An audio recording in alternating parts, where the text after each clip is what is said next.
This week in horror history, we take a look back at the week of October 12th through 18th and discuss notable moments in both horror movie history and true crime. We begin in 1888 London, England, where infamous serial killer Jack the Ripper was instilling fear in people all across the Whitechapel area.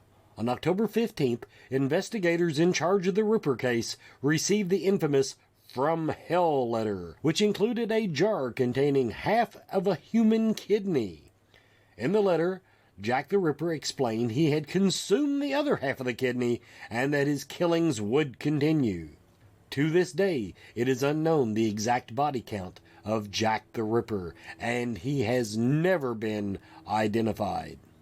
In more true crime horror history, on October 12, 1969, the infamous Zodiac Killer, who had been terrorizing the San Francisco Bay Area, would claim his last known victim, a cabbie named Paul Stine.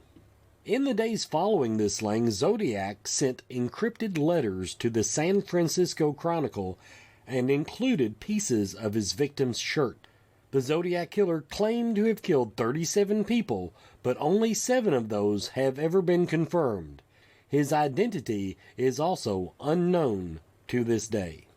Moving on to horror movie history, there were several notable releases this week, beginning with Sam Raimi's cult classic The Evil Dead, which was released in theaters on October 5, 1981.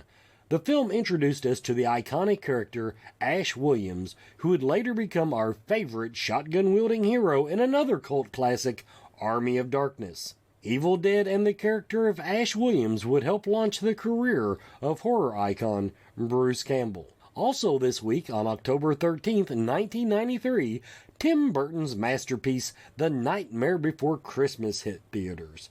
Despite the film being claymation, adults and children alike were drawn to our beloved Jack Skellington, and the movie quickly became a cult classic and will forever be one of Burton's best-known films. Other notable horror classics released this week include the cult classic Reanimator in 1985, Candyman in 1992, Wes Craven's New Nightmare in 1994, Bride of Chucky in 1998, and The Ring in 2002. Join us next week for another look into horror history.